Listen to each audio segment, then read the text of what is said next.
কোটিপতি ঘরের সেই মেয়ে তাহমিনা আজকে গায়ে হলুদ দিচ্ছি। দেখে হয়তো একটু অবাক হবে। কেন বলছি জানেন?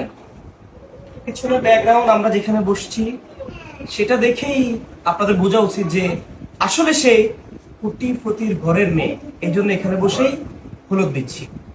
আর আপনারা ইতিমধ্যে আমাদেরকে নিজে ট্রোলের শিকার করেছেন যে আমরা নাটকবাজ, আমরা বিয়ে ব্যবসায়ী, আমরা সমাজ নষ্ট করতেছি। তাদের জন্য আজকের ভিডিওটি খুবই গুরুত্বপূর্ণ। আমার পাশে আছে তাহমিনা আর আন্টি, তাহমিনার আম্মু। আন্টি ভালো আছেন আপনি? এই যে আজকে যে আপনার মেয়ের গায়ে হলুদ দিচ্ছেন, নিজের হাতে তো দিচ্ছেন, আপনি খুশি তো? কোনো ধরনের কোনো সমস্যা নাই তো? আলহামদুলিল্লাহ, আলহামদুলিল্লাহ। আসেন আমরা আগে গায়ে হলুদটা একটু দিয়ে নিই, তারপর কথা বলি। আন্টি একটু নেন, আমি একটু নেই, দুইজনে। বিসমিল্লাহ।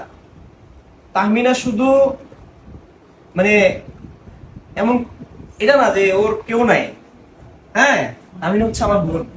বিসমিল্লাহ, দেন নেন। আমরা দুইজনে দিচ্ছি, আন্টি এবং আমি। কি মন খারাপ? মন খারাপ? হ্যাঁ আজকে নো মিশন, মন খারাপ হওয়ার কিছু নেই। আজকে আসলে একটু কথা বলতেই হয়। যারা হচ্ছে আমাদেরকে নিয়ে অনেক কথা বলেছেন, তাদের উদ্দেশ্যে আর কিচ্ছু বলার নেই, কিন্তু একটা কথা বলতে চাই আজকের এই ভিডিওতে। অলরেডি বুঝতে পারছেন, আজকে রাত গায়ে হলুদ হচ্ছে অলরেডি 12:30 বাজে, ঠিক আছে? আগামী কালকে হচ্ছে তাদের বিয়ে। বিয়ে পর্যন্ত কি শেষ? কখনোই না। তাদের জীবন মাত্র শুরু। সেই শুরুটা আমরা সবাই করেছি, আমরা সবাই মিলে করেছি, এবং শেষটাও আমরা সবাই করতে চাই। সেই জন্য আমি বলবো যে আমরা সবাই মিলে যেহেতু তাদের বিয়ে দিচ্ছি, আপনারা সবাই বলছেন যে তাদের বিয়ে দেন, হ্যাঁ আমরা তাদের বিয়ে দিচ্ছি। সবাই তাদের পাশে থাকার জন্য চেষ্টা করবেন।